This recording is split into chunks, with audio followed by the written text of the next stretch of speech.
Salutations à chacune et à chacun. Bienvenue dans l'épisode numéro 9 de la saison 7. Le thème aujourd'hui, avec cette phrase de Jésus, on est appelé à se réjouir. Et pourquoi ? Parce que notre récompense est grande, récompense à venir. Bienvenue donc dans cet épisode. On termine notre série avec une parole forte de Jésus, joie au milieu de l'opposition, parce qu'une récompense nous attend dans le ciel.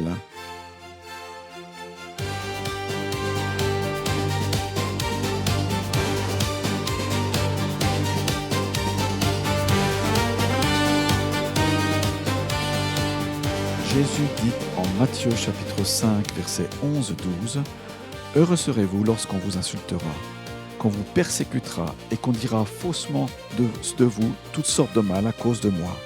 Réjouissez-vous et soyez dans l'allégresse, parce que votre récompense est grande dans le ciel. »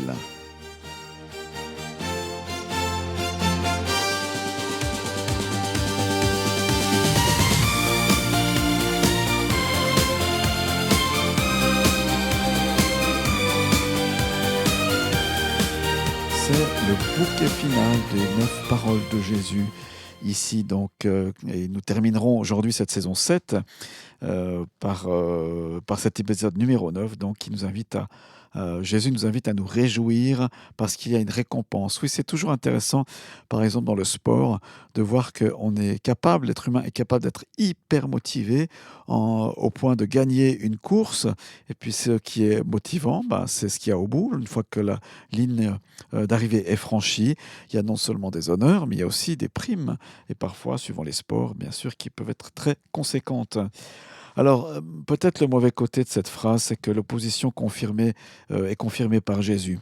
Jésus ne cache pas que suivre son chemin attire parfois des insultes, des accusations fausses et des persécutions, voire des persécutions. Mais il appelle cela une source de bonheur spirituel.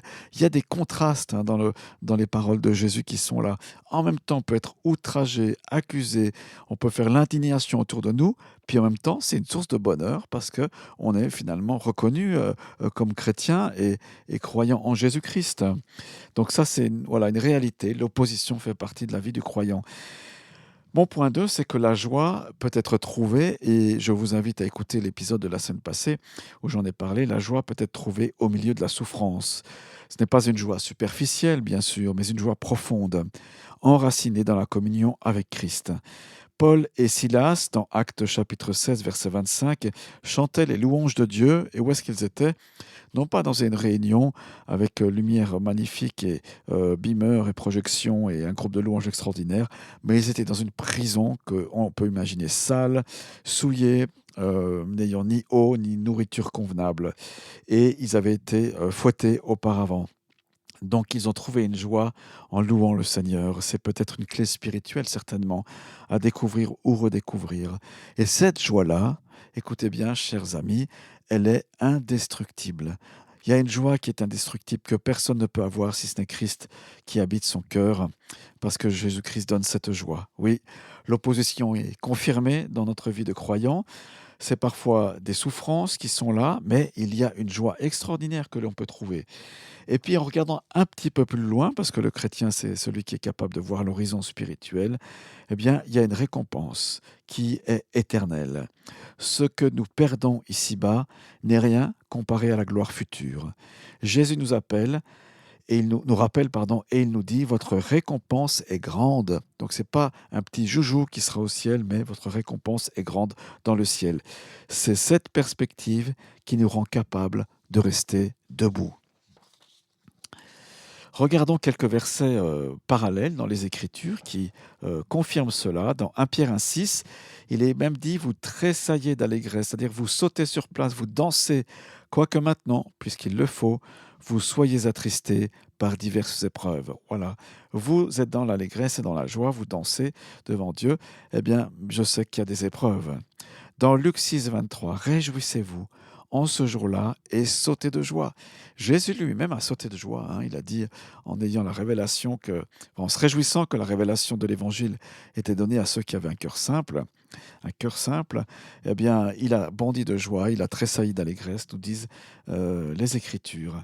Alors réjouissons-nous en ce jour-là et pourquoi pas maintenant, ici, sauter de joie sur place, n'est-ce pas, là où vous êtes, et vous réjouir spirituellement en Jésus-Christ.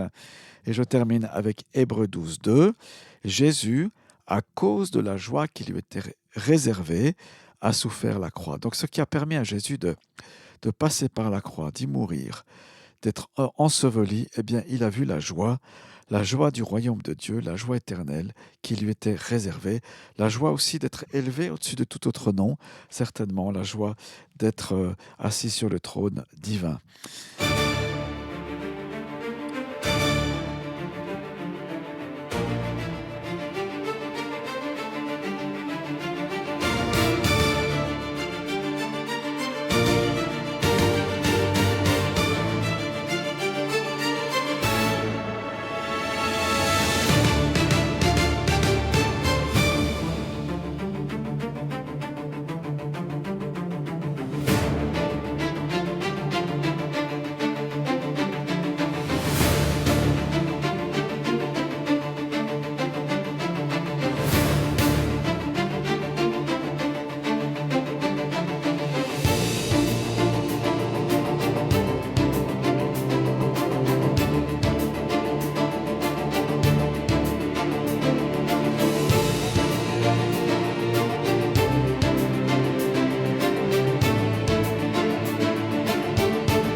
Si vous connaissez les musiques de films du compositeur Hans Zimmer, j'ai trouvé que ces musiques-là y ressemblaient, mais elles ne sont pas de lui, pour ceux qui poseraient la question. Voilà, on a vu ce verset extraordinaire qu'il nous est dit de nous réjouir parce que notre récompense est grande au ciel, même si on vit des temps difficiles et de persécution. Comment mettre en pratique ce verset? Eh bien, est-ce qu'on a déjà été critiqué ou rejeté à cause de notre foi?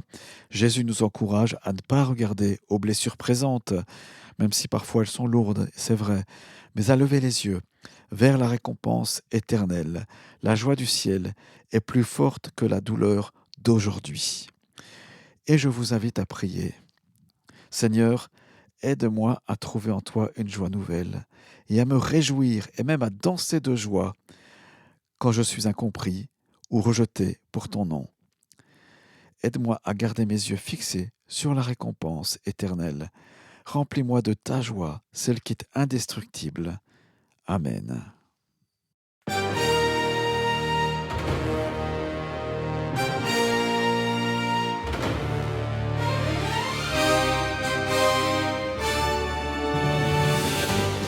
Merci d'avoir écouté cette série, cet épisode numéro 9, puisqu'on arrive à la conclusion de cette saison sur les béatitudes. Peut-être un petit survol de ces 9 paroles de Jésus qui bouleversent nos critères humains pour nous révéler le cœur du royaume de Dieu.